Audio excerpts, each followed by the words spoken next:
Verification పేరుతో అర్హత కలిగినటువంటి ప్రతి ఒక్క దివ్యాంగులను కూడా తీసేయడం జరిగింది. ఇవాళ మా మిత్రుడు ఈ చెయ్యి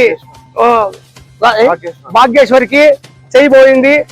గత 300-500తో నుంచి పెన్షన్ తీసుకుంటున్నాడు. గత 10-15 సంవత్సరాల నుంచి పెన్షన్ తీసుకున్నటువంటి అర్హత ఉన్నటువంటి వ్యక్తికి అంత దారుణంగా పెన్షన్ తీసేయడం, మరో మిత్రుడు పవన్ ఈపీలోని కూడా పెన్షన్ తీసేయడము ఎంతో దారుణమైనటువంటి విషయము. కాబట్టి మా దివ్యాంగుల పెన్షన్ వెరిఫికేషన్ పేరుతో ఏవైతే పెన్షన్లు తీసేశారో ఆ పెన్షన్లు అర్హత కలిగినటువంటి వారందరూ కూడా పెన్షన్ రీఎటిఫికేషన్ చేయాలా, వాళ్ళ పెన్షన్ వాళ్ళకి వచ్చేటట్లు చేయాలా. చేయలేని పక్షంలో మేము ఈ ధర్నానే కాదు, రసరోకనే కాదు, ఏమైనా చేయడానికి మా ఆంధ్రప్రదేశ్ దివ్యాంగుల హక్కుల పోరాట సమితి మేము వెనకడబోము.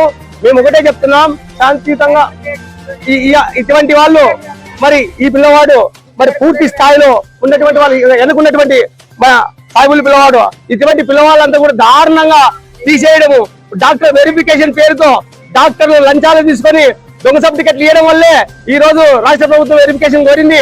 వెరిఫికేషన్ మేము అప్పటికి స్వాగతించాం, కానీ వెరిఫికేషన్ లో ఇంత దారుణమైనటువంటి చేయడం నిజంగా వికలాంగుల పట్ల వివక్షత చూపడం, వికలాంగుల ద్రోహం చేయడం తప్ప ఈవెన్ కాలపోయినటువంటి వ్యక్తులకి, చైన్ పోయినటువంటి వాళ్ళకి పెన్షన్లు తీసేయడం అనేది నిజంగా ఇంతకన్నా దౌర్భాగ్యమైనటువంటి, ఇంతకన్నా దారుణమైనటువంటి పరిస్థితి వేరేది ఉండదు.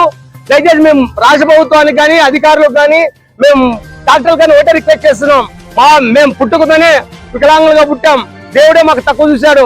ఏదో ప్రభుత్వ యంత్రాంగాలు మాకు ఇంతవరకు అన్ని ప్రభుత్వాలు మాకు సహకరించాయి. ఇవాళ మాకు వచ్చేసి మా పింఛన్లు తీసేసి మా కడుపు కొడుతున్నారు.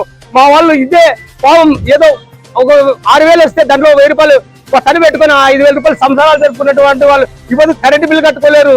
ఏది అసలుకి ఇంట్లో సంసారం కూడా ఈ ఆత్మహత్యకు పాల్పడే స్థితికి వస్తున్నారు. మేము రిక్వెస్ట్ చేస్తున్నాం మా వికలాంగ సోదరులందరికీ, దయచేసి మీరు ఎవరు కూడా ఆత్మహత్యలు పాల్పడకండి, మీకు న్యాయం జరుగుతుంది, మీకు న్యాయం చేస్తాం.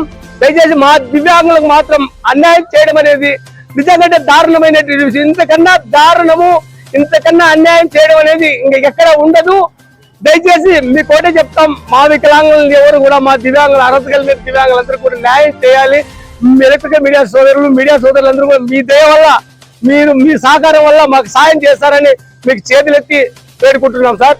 మాకు దయచేసి మా దివ్యాంగులకి న్యాయం చేయండి, మా వికలాంగులకి నిజంగా సార్ మీరే చేస్తేనే మాకు న్యాయం జరుగుతుంది. దయచేసి మీరు ఆ సహకారం చేస్తారని మరీ కోరుకుంటున్నాం సార్.